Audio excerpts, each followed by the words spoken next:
Welcome to G3 media. ముందుగా headlines చూద్దాం.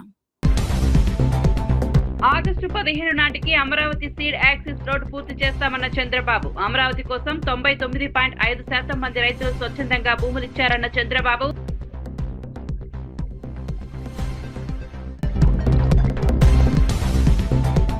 రెండు 2047 కిలోమీటర్ల ప్రాంతాన్ని కోర్ అర్బన్ రీజియన్ గా అభివృద్ధి చేస్తామన్న రేవంత్. మూసీ నదిని పూర్తి స్థాయిలో ప్రక్షాళన చేసి కాలుష్య రహితంగా మారుస్తామన్న సీఎం.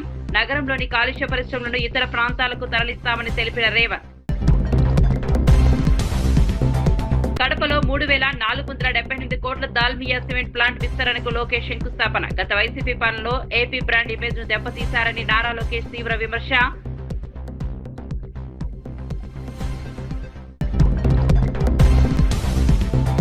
రామయ్యపట్నం పోర్ట్ ప్రైవేటీకరణ ప్రచారంలో ఎలాంటి నిజం లేదన్న జనార్దన్ రెడ్డి. పీపీపీ విధానంలో మాత్రమే రామయ్యపట్నం పోర్టును అభివృద్ధి చేస్తున్నామన్న మంత్రి. పోర్టు యాజమాన్యం భూములు భద్రత పూర్తి.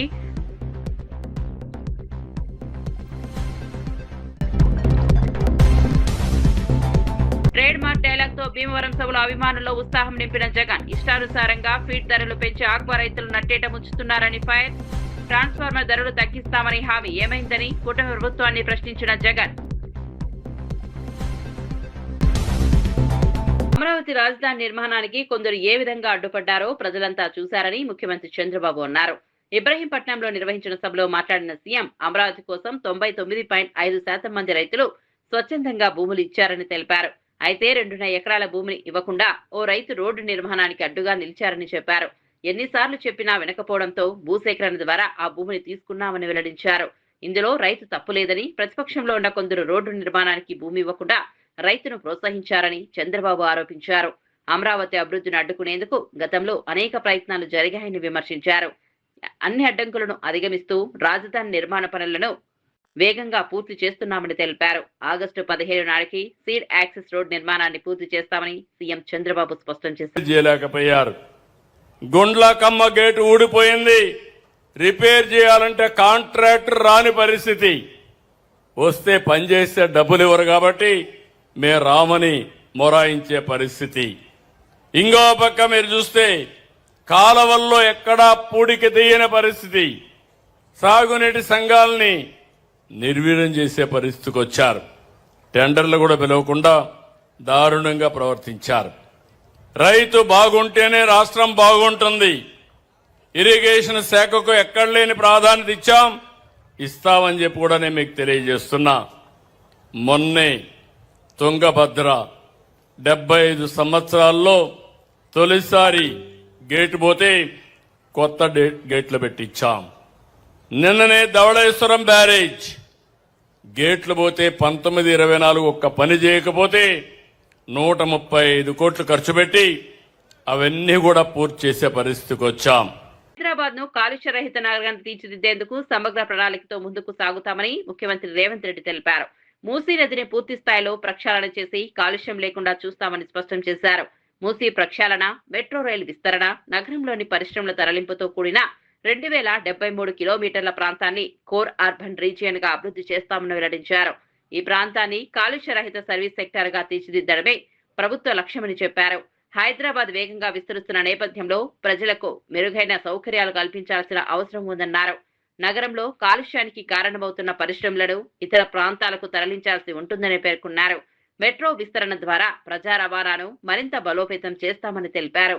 భవిష్యత్ అవసరాలను దృష్టిలో ఉంచుకుని హైదరాబాద్ ను ప్రపంచ స్థాయి నగరంగా అభివృద్ధి చేస్తామని సీఎం రేవంత్ రెడ్డి స్పష్టం చేశారు. ఉద్యోగ ఉపాధి అవకాశాలు కల్పించాలి అనంటే, అదేవిధంగా ప్రజలు అక్కడ నివసించాలి అంటే ఆ ప్రాంతాన్ని కాలుష్య రహిత నగరంగా తీర్చిదిద్దాలి. కాలుష్య రహిత నగరంగా తీర్చిదిద్దాలి అంటే నగరంలో ఉన్న పరిశ్రమలను తరలించాల్సిన అవసరం ఉన్నది. నగరంలో మూసీని ప్రక్షాళన చేసుకోవాల్సిన అవసరం ఉన్నది. నగరంలో మెట్రో విస్తరణ చేసుకోవాల్సిన అవసరం ఉన్నది. నగరంలో 3,000 ఆర్టీసీ బస్సులు ఈరోజు డీజిల్ ఇంధనం ద్వారా నడుస్తున్నాయి. ఈ 3,000 ఆర్టీసీ బస్సులను నగరం బయటికి తరలించి 3,000 ఆర్టీసీ బస్సులను ఈవీ వెహికల్స్గా మార్చడానికి ఈరోజు రాష్ట్ర ప్రభుత్వం ప్రణాళికలు సిద్ధం చేసింది. యాదగిరిగుట్ట దేవస్థానం సభ్యురాలు పోచబోయిన ఈశ్వరమ్మ యాదవ్ కు మాజీ మంత్రి తలసాని శ్రీనివాస్ యాదవ్ సంఘీభావం తెలిపారు. ఎల్బీ నగర్ చింతలకుంటలోని ఆమె నివాసానికి యాదవ సంఘాల నాయకులతో కలిసి వెళ్లి పరామర్శించారు. ఇటీవల ఈశ్వరమ్మపై యూత్ కాంగ్రెస్ అధ్యక్షుడు శివచరణ్ రెడ్డి అనుచిత వ్యాఖ్యలు చేశారని తలసాని మండిపడ్డారు. అగ్రకుల అహంకారంతో నోటుకొచ్చినట్లు మాట్లాడితే సహించేది లేదని హెచ్చరించారు. ఈశ్వరమ్మ ఒంటరి కాదని బీసీ, ఎస్సీ, ఎస్టీ, మైనార్టీ వర్గాలన్నీ ఆమెకు అండగా ఉన్నాయని తెలిపారు. బడుగు, బలహీన, అణగారిన వర్గాల జోలికి వస్తే తమ తడాకా చూపిస్తామని స్పష్టం చేశారు. అన్ని వర్గాల ప్రజలకు సేవలందిస్తూ ఎంతో మంది మన్ననలు పొందిన ఈశ్వరమ్మను వయసు కూడా చూడకుండా దుర్భషలాడడం అహంకారానికి నిదర్శనమని విమర్శించారు. బిడ్డ మా జోలికి వస్తే తరిమి కొడతామంటూ తలసాని తీవ్ర హెచ్చరిక చేశారు.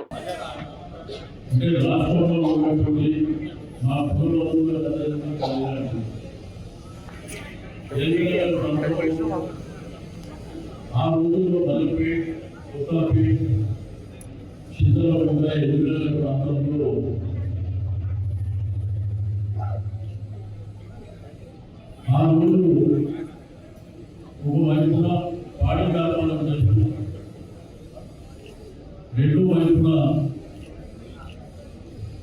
ప్రజాసేవ చేయాలనేటువంటి సంకల్పంతో ఆమె అనేకమైనటువంటి కార్యక్రమాలు ఒకసారి కౌన్సిలర్గా అనేకమైనటువంటి దేవాలయాలకు క్షేత్రంగా అదేవిధంగా గౌరవ అధ్యక్షురాలుగా ఈ చుట్టుపక్కల ప్రాంతాల్లో అనేకమైనటువంటి దేవాలయాలలో ఆమె సేవ చేసినటువంటి గొప్ప వ్యక్తి. ఈశ్వరమ్మ యాదవ్ అంటే నీతి నిజాయితీ. తాను పరంపరగా ఉన్నటువంటి దాని యొక్క ఆస్తి తప్ప వేరే వాళ్ళ మీద, వేరే వాళ్ళ ఆస్తుల మీద కానీ లేకపోతే రాజకీయాలలో ఏదో సంపాదించుకోవాలనేటువంటి సంకల్పం కానీ లేకుండా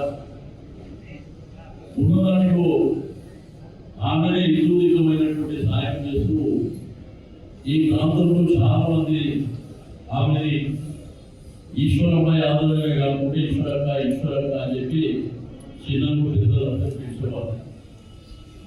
ఆమె ఎంతో మందికి ఏడు కనిపించినటువంటి వ్యక్తి.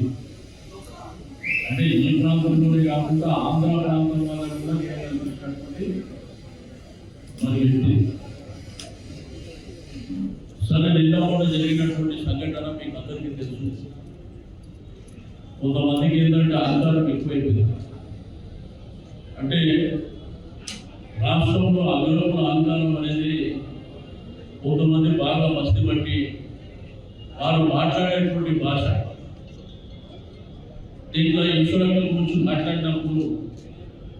మాట్లాడినటువంటి వ్యక్తులు ఈమె వయసు రీత్యా ఒక నయనమో అపమో అయ్యేటువంటి ఆ వయసులో ఉన్నటువంటి వ్యక్తిని పట్టుకొని మరి రమారమే 22 ఏళ్ళ వయసులో ఉన్నటువంటి ఆ తల్లిని పట్టుకొని నీచమైనటువంటి పూజలు చేసినటువంటి కూడా మనం చూసాం. కడప జిల్లాలో భారీ పారిశ్రామిక పెట్టుబడులకు మరో కీలక అడుగు పడింది. చిన్న కొమెరలో 3,478 కోట్లతో చేపట్టనున్న దాల్మియా సిమెంట్ ప్లాంట్ లైన్ 2 విస్తరణ ప్రాజెక్టుకు మంత్రి నారా లోకేష్ శంకుస్థాపన చేశారు. ఈ సందర్భంగా గత వైసీపీ ప్రభుత్వంపై లోకేష్ తీవ్ర విమర్శలు చేశారు. గత పాలనలో ఆంధ్రప్రదేశ్ బ్రాండ్ ఇమేజ్ ను దెబ్బతీసి పెట్టుబడిదారులను రాష్ట్రం నుంచి తరిమేశారని ఆరోపించారు. కూటమి ప్రభుత్వం అధికారంలోకి వచ్చిన తర్వాత గత 2 ఏళ్లుగా రాష్ట్ర పారిశ్రామిక ప్రతిష్టను తిరిగి నిలబెట్టేందుకు నిరంతరం కృషి చేస్తున్నామని తెలిపారు.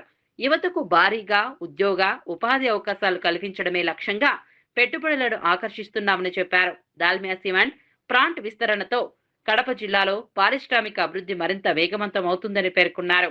ప్రపంచ స్థాయి సంస్థలను రాష్ట్రానికి తీసుకొచ్చి ఆంధ్రప్రదేశ్ ను ప్రధాన పెట్టుబడుల కేంద్రంగా తీర్చిదిద్దుతామని మంత్రి నారా లోకేష్ స్పష్టం చేశారు. తప్పనిసరిగా వాళ్ళ ఆంధ్ర రాష్ట్రానికి వస్తున్నారని చెప్పే వ్యక్తి. ఆయన మాటల్లో స్లో, కానీ చేతల్లో మటుకు ఏమ్మా సూపర్ స్పీడ్. మీరు చూశారు, గడిచిన 2 సంవత్సరాలు అహర్నిశలు కష్టపడ్డాం. ఎందుకంటే బ్రాండ్ ఆంధ్రప్రదేశ్ చాలా దెబ్బతినింది. 2022లో ఈ ప్లాంట్ కి క్లోజర్ నోటీస్ ఆనాటి పాలకులు ఇచ్చారు. వాళ్ళ మేనేజ్మెంట్ నేనే స్వయంగా ఢిల్లీలో కలిసా. నేనే బ్రేక్ఫాస్ట్ పెట్టి మీరు రాండి, మేమున్నాం, జీవితాంతం మీకు అండగా నిలబడతాం, మా యువతి యువకులకి మీరు ఉద్యోగాలు కల్పించాలని నేను కోరటం జరిగింది.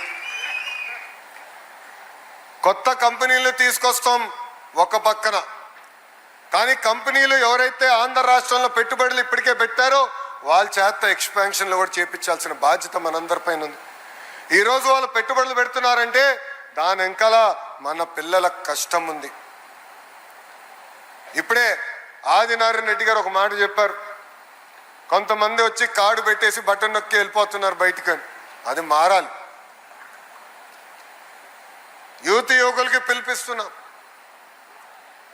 మనం కష్టపడపోతే మన జీవితంలో మార్పు రాదు. నేను 2019లో 1985 తర్వాత గెలవని నియోజకవర్గంలో నేను పోటీ చేశా, ఓడిపోయా.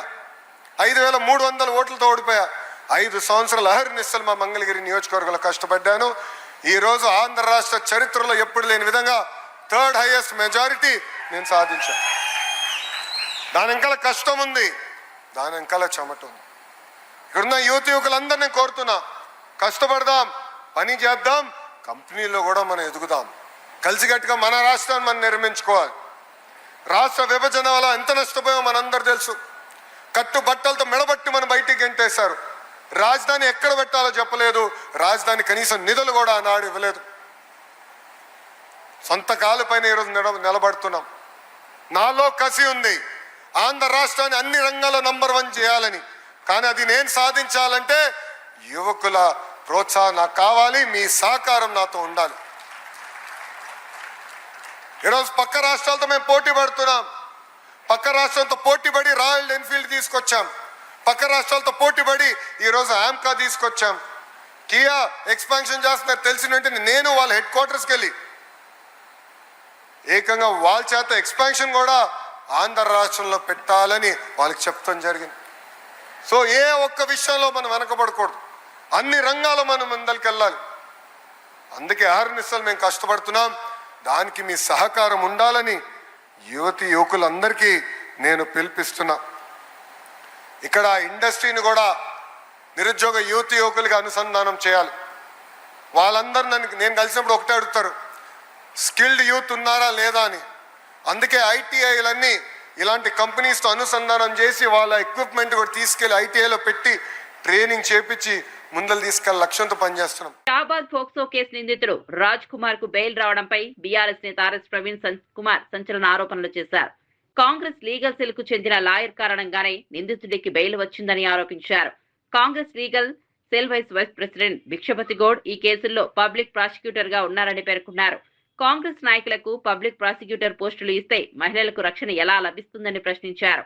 బాధితులను ఓదార్చేందుకు వెళ్తున్నా తమను పోలీసులు అరెస్ట్ చేశారని, అదే సమయంలో నిందితుడిని ఎందుకు అరెస్ట్ చేయలేదని నిలదీశారు. కాంగ్రెస్ ప్రభుత్వంలో మహిళలను కాపాడే నాథుడు ఉన్నాడా అంటూ తీవ్ర వ్యాఖ్యలు చేశారు. పోక్సో కేసుల్లో ప్రభుత్వం కఠినంగా వ్యవహరించాల్సిన అవసరం ఉందన్నారు. రాజ్ కుమార్ వ్యవహారంలో జరిగిన పరిణామాలపై సమగ్ర విచారణ జరిపి బాధ్యులపై చర్యలు తీసుకోవాలని ఆర్ఎస్ ప్రవీణ్ కుమార్ డిమాండ్ చేశారు. ఆర్డర్లో brother of the petitioner, brother of the respondent అంటే ఈ అమ్మాయి, చనిపోయిన అమ్మాయి, brother of the respondent oppose the bail అంటాడు. అసలు ఆ అమ్మాయికి బ్రదరే లేడండి. ఆ అమ్మాయికి అన్ననే లేడు. ఆ అమ్మాయికి ఒక్కతే చెల్లెలుంది, అక్క ఉంది. ఆ అమ్మాయికి అన్న లేడు. ఆ అన్న పోయి ఎట్లా బెయిల్ అపోజ్ చేస్తాడు? Point number 1. Point number 2, POCSO rules 2020 ప్రకారము ఎప్పుడైనా కూడా నిందితుడు నా బెయిల్కి అప్లై చేసుకుంటే బాధితురాలికి ఒక నోటీస్ రావాలి. బాధితురాల్ని మెజిస్ట్రేట్ గారు, జడ్జి గారు పిలిచే విధంగా పీపీ చర్యలు తీసుకోవాలి. ఒకసారి మ్యాటర్ కోర్టుకు పోయిందంటే అది పీపీ గేమ్. పోలీసు వెళ్ళినంత వరకే ఎస్ఐ గేమ్. కోర్టుకు పోయిందంటే పీపీ గేమ్. పీపీ ఏం చేయాల్సి ఉండే? చూడయ్యా సిఐ గారు, ఎస్ఐ గారు, మీ దగ్గర పోక్సో కేసు అయింది, ఆ నిందితుడు 55 రోజుల నుంచి దొరకడం లేదు. వాళ్ళ అడ్వకేట్ అంటున్నాడు, ఈయన పాపం మీ లార్డ్షిప్ ఇతను అమాయకుడు అనేక కేసు పెట్టినరు అని అంటున్నారు. మీరేమంటారంటే పీపీ ఏమనాల్సి ఉండే? పీపీ ఏమనాల్సి ఉండే అంటే, మీ లార్డ్షిప్ నాకు ఇంకా కొంచెం సమయం ఇవ్వండి, పోక్సో రూల్స్ ప్రకారము నేను బాధితురాలికి ఇన్ఫార్మ్ చేయాలి, ఆమెని తీసుకొచ్చి మేము ముందర పెడతాను, ఆమె తల్లిని తీసుకొచ్చి ముందర పెడతాను, వీడికి బెయిల్ ఇస్తే ఆమెకు సురక్షితంగా ఉంటుందా ఉండదా అని ఆమెను అడగండి మీ లార్డ్షిప్ అని అడగాల్సి ఉండే. ఈయన అదేం చేయలే. నామకే వాస్తే వాళ్ళ బ్రదర్ వచ్చిందంట, ఆ బ్రదర్ వచ్చి అపోజ్ చేసిండంట. ఎవరండి ఆమె బ్రదరు? ఆమెకు బ్రదరే లేకపోతే అంటే కోర్టులను కూడా తప్పుదో పట్టిస్తారా? రెండోది, టైం ఎందుకు తీసుకోలేదు? వెంటనే సిఐని, ఎస్ఐని ఎందుకు పిలవలేదు? పీపీ గారు. ఇక చివరికి తవ్వుతే ఏమర్థమైందా అంటే ఆ పీపీ ఎవరో కాదు, Congress legal cell president, Congress legal cell vice president Bhikshapathi Goud. ఇక కాంగ్రెస్ నాయకుల చేతికి పీపీలో పోస్టులు ఇచ్చి వాళ్ళను ఈ అమ్మాయిలను రక్షించమంటే ఏడికెళ్ళి రక్షిస్తారంటే నాకు అర్థం కాదు. మేడ్చల్ మల్కాజ్గిరి కోర్టులో కూడా అంతే, ఆయనకు సీక్రెట్గా ఇంటర్వ్యూ పేలిస్తారు. ఈ అమ్మాయికి చెప్పాలిగా, కనీసం వాళ్ళ తల్లికి చెప్పాలి కదా. వాళ్ళ తల్లికి చెప్పరు, ఆ అమ్మాయికి చెప్పరు. వెంటనే బెయిల్ ఇస్తారు, ఆయన వస్తాడు, ఇంట్లో కూర్చుంటాడు, ఎగ్జామ్ రాస్తాడు, మళ్ళీ వెళ్ళిపోతాడు.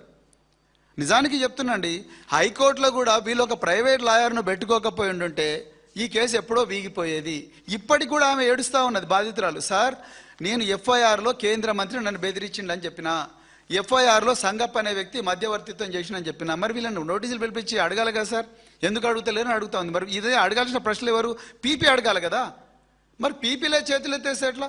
ఇందులో భిక్షపతి గౌడ్ గారు ఆ సిఐ కాంతారెడ్డిని, ఆ ఎస్ఐ రమేష్ను పిలిపించారు. బాబు, వాడు యాంటిసిపేటరీ బెయిల్ అంటున్నాడు, అర్జెంటుగా మనం బెయిల్ క్యాన్సిల్ చేపిద్దామని అడగాలి కదా. లేకపోతే తర్వాత బెయిల్ వచ్చిన తర్వాత కూడా వాడు రోజు కత్తులు పట్టుకొని తిరుగుతున్నాడు, గంజాయి తాకుండా తిరుగుతున్నాడు, సంపుతాన్ని తిరుగుతుంటున్నాడు, ఇవన్నీ చేస్తూ అంటున్నాడు. కాబట్టి అర్జెంటుగా పోయి బెయిల్ క్యాన్సిల్ చేయండి, మీరు ఒక లెటర్ తీసుకురండి, నేను ఇమ్మీడియట్గా మెజిస్ట్రేట్ గారితో కలుస్తాను చెప్పాలిగా.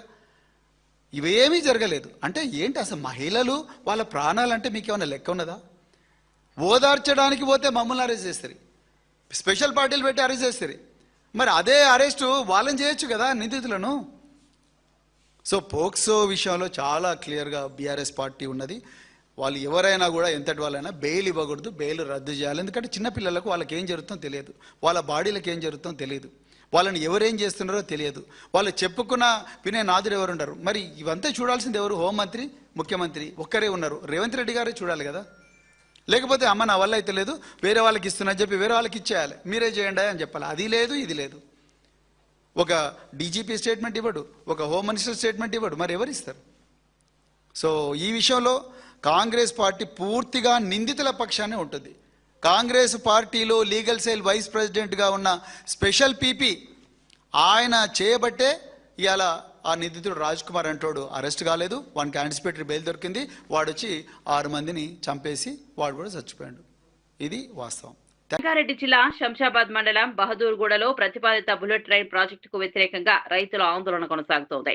రైతుల నిరసన 4వ రోజుకు చేరుకుంది. తమ వ్యవసాయ పొలాల్లోనే టెంట్లు ఏర్పాటు చేసుకున్న రైతులు అక్కడే వంట చేసుకుంటూ నిరసన చేపడుతున్నారు. సరైన చట్టపరమైన హామీలు ఇవ్వకుండానే అధికారులు భూములను హద్దులు గుర్తించారని రైతులు ఆరోపించారు.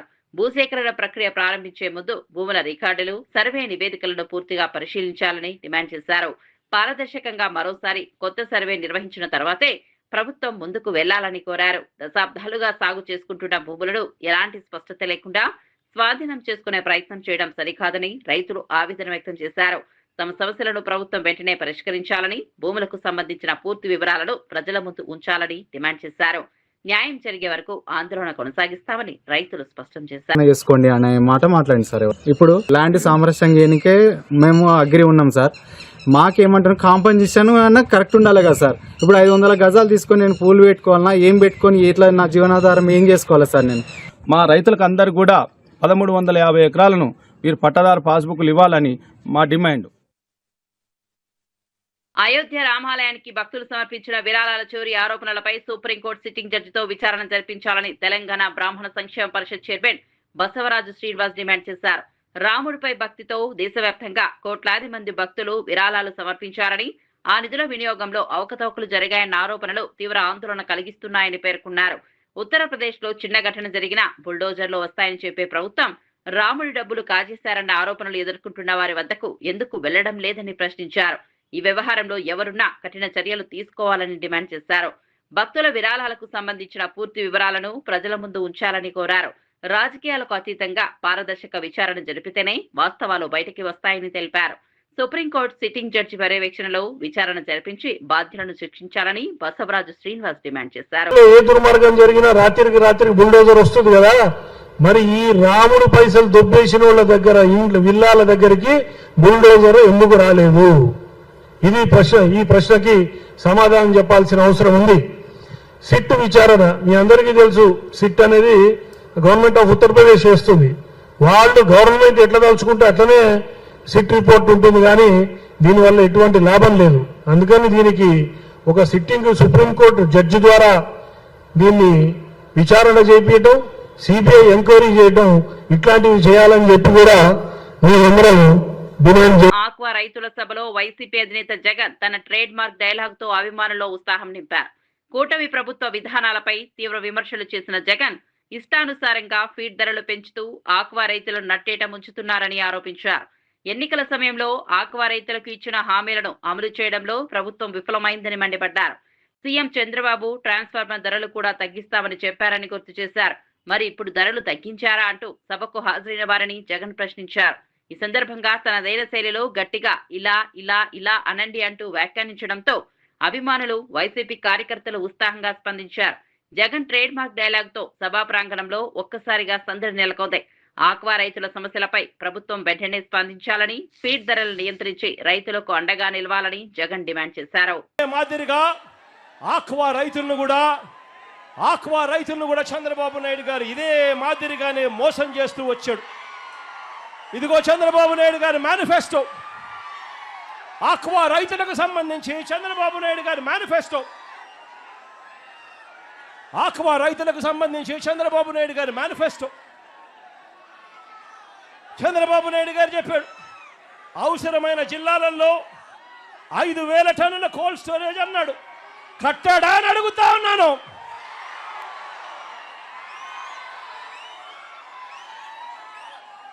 జోన్ తో సంబంధం లేకుండా జోన్ వెలుపల ఉన్న చెరువులకు కరెంట్ సబ్సిడీ ఇస్తానని హామీ ఇచ్చాడు. మరి ఇచ్చాడా అని అడుగుతా ఉన్నాను చంద్రబాబు నాయుడు గారు.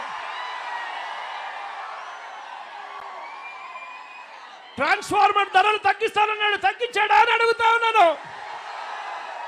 గట్టిగా ఇలా ఇలా ఇలా ఇలా ఇలా ఇలా ఇలా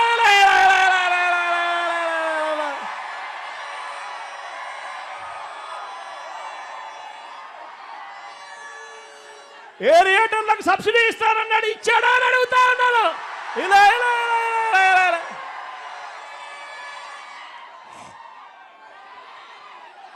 తెలంగాణ వ్యవసాయ రంగానికి సంబంధించిన కీలక అంశాలపై రాష్ట్ర వ్యవసాయ కమిషన్ చైర్మన్ కోదండరెడ్డి మీడియా సమావేశం నిర్వహించారు. హైదరాబాద్ లోని బీఆర్కే భవన్ లో కమిషన్ సభ్యులతో కలిసి ఆయన మీడియాతో మాట్లాడారు.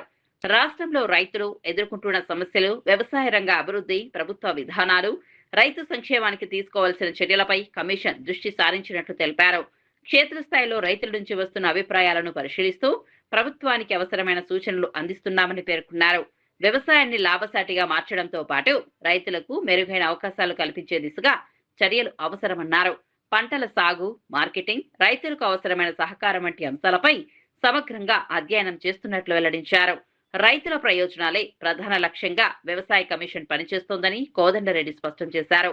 కమిషన్ సభ్యులు కూడా వ్యవసాయ రంగానికి సంబంధించిన పలు అంశాలను మీడియాకు వివరించారు. ఈ విధంగా ఉంది అని ఇవన్నీ కూడా వివరాలన్నీ వారికి అందించడం జరిగింది.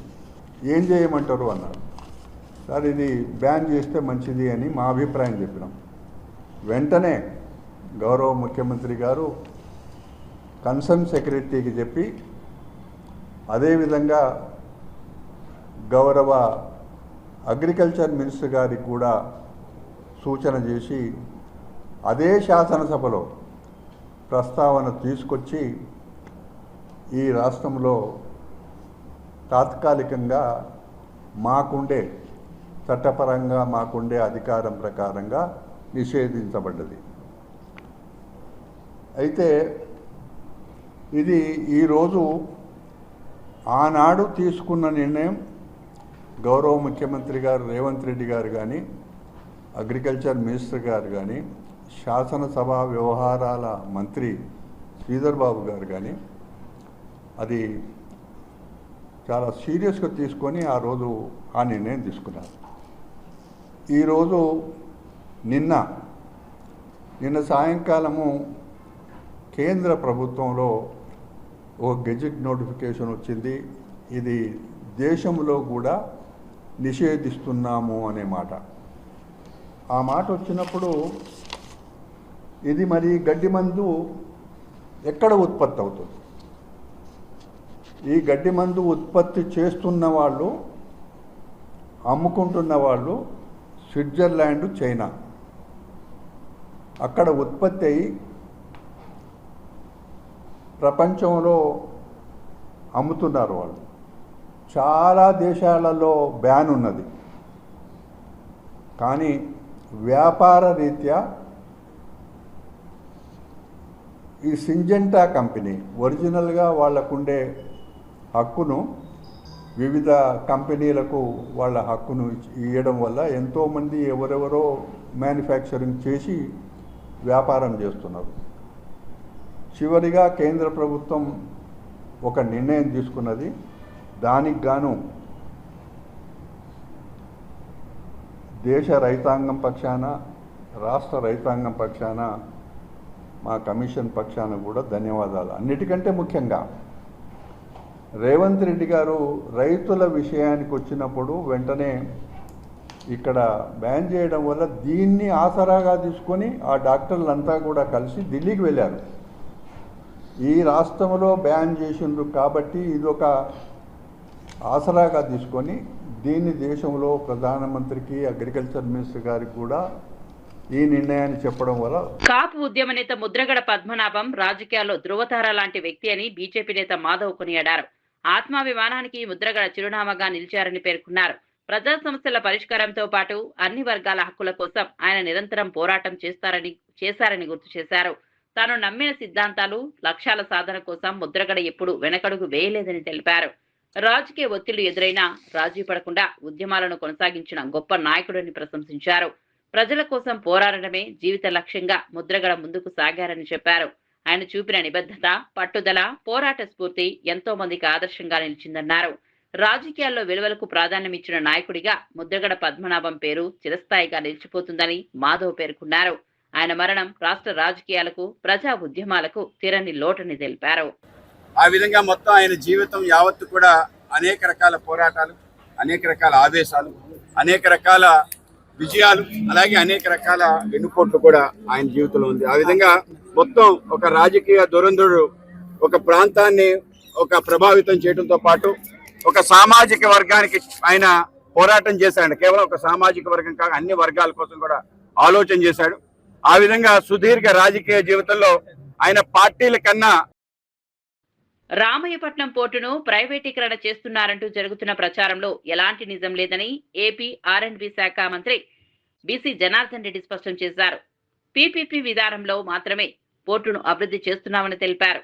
పోర్టు యాజమాన్యం, భూములు, భద్రతకు సంబంధించిన పూర్తి హక్కులు ప్రభుత్వ ఆధీనంలోనే ఉంటాయని వెల్లడించారు. ప్రైవేట్ సంస్థకు కేవలం పోర్టు ఆపరేషన్, మెయింటెనెన్స్ బాధ్యతలను మాత్రమే అప్పగిస్తున్నామని వివరించారు. దీనిపై ప్రైవేటీకరణగా చిత్రీకరిస్తూ ప్రతిపక్షాలు ప్రజలను తప్పుదోవ పట్టిస్తున్నాయని మంత్రి విమర్శించారు. రాష్ట్రంలో పోర్టుల అభివృద్ధి ద్వారా పారిశ్రామిక ప్రగతిని వేగవంతం చేయడంతో పాటు యువతకు ఉద్యోగ ఉపాధి అవకాశాలు కల్పించడమే ప్రభుత్వ లక్ష్యమన్నారు. రామయ్యపట్నం పోర్టుపై జరుగుతున్న దుష్ప్రచారాన్ని ప్రజలు నమ్మవద్దని కోరారు. పోర్టు ప్రభుత్వ ఆధీనంలోనే కొనసాగుతుందని, అభివృద్ధి కోసం పీపీపీ విధానాన్ని అమలు చేస్తున్నామని మంత్రి బీసీ జనార్దన్ రెడ్డి స్పష్టం చేశారు. స్టేట్ గవర్నమెంట్ టేకప్ చేస్తున్న పోర్ట్స్ అన్ని కూడా పీపీపీ బేసిస్ మీదే మనం చేయడం జరుగుతోంది. ఈవెన్ మేజర్ పోర్ట్స్, ఇంతకు ముందు మేజర్ పోర్ట్స్ డైరెక్ట్ గా ఓన్ చేసి రన్ చేసే పొజిషన్ ఉన్నప్పటికీ కూడా ఇప్పుడు ప్రస్తుతం చూస్తే గనక ఇవి కూడా మేజర్ పోర్ట్స్ కూడా ఆల్మోస్ట్ అన్ని births either construction, mechanisation and operation and maintenance కానివ్వండి, లేకపోతే ఈ ఆల్రెడీ వాళ్ళు డెవలప్ చేస్తే కనుక మెకనైజ్ చేసి ఆపరేషన్ అండ్ మెయింటెనెన్స్ కానీ పీపీపీ ఆపరేటర్స్తో చేయడం చూస్తున్నాము.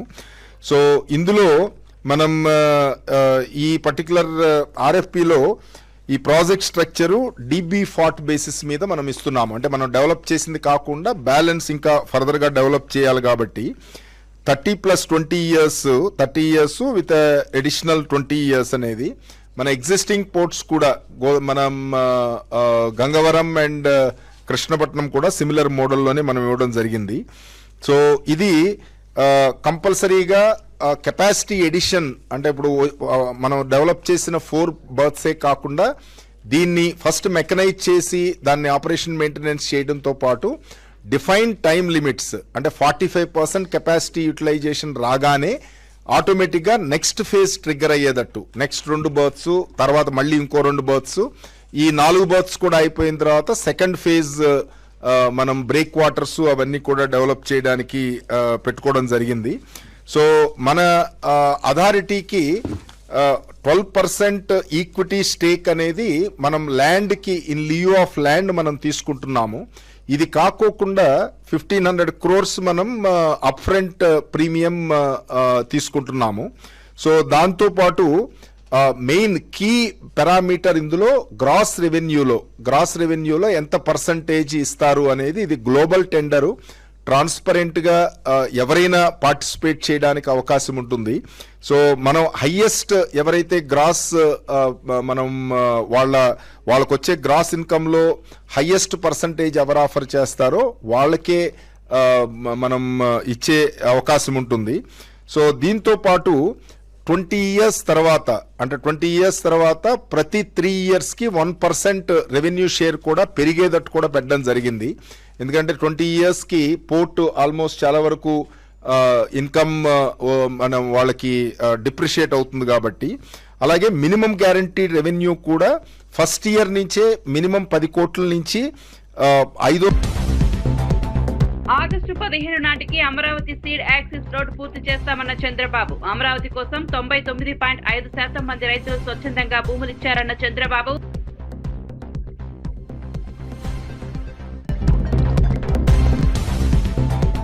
రెండు 2047 కిలోమీటర్ల ప్రాంతాన్ని కోర్ అర్బన్ రీజియన్ గా అభివృద్ధి చేస్తామన్న రేవంత్. మూసీ నదిని పూర్తి స్థాయిలో ప్రక్షాళన చేసి కాలుష్య రహితంగా మారుస్తామన్న సీఎం. నగరంలోని కాలుష్య పరిశ్రమలను ఇతర ప్రాంతాలకు తరలిస్తామని తెలిపిన రేవంత్. కడపలో 3478 కోట్ల దాల్మియా సిమెంట్ ప్లాంట్ విస్తరణకు లోకేష్ శంకుస్థాపన. గత వైసీపీ పాలనలో ఏపీ బ్రాండ్ ఇమేజ్ ను దెబ్బతీశారని నారా లోకేష్ తీవ్ర విమర్శ.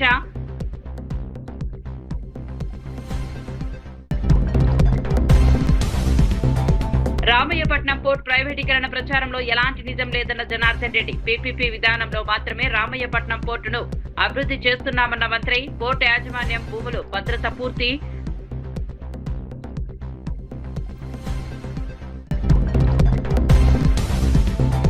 ట్రేడ్ మార్క్ డైలాగ్ తో భీమవరం సభలో అభిమానుల్లో ఉత్సాహం నింపిన జగన్. ఇష్టానుసారంగా ఫీడ్ ధరలు పెంచి ఆక్వా రైతులు నట్టేట ముంచుతున్నారని ఫైర్.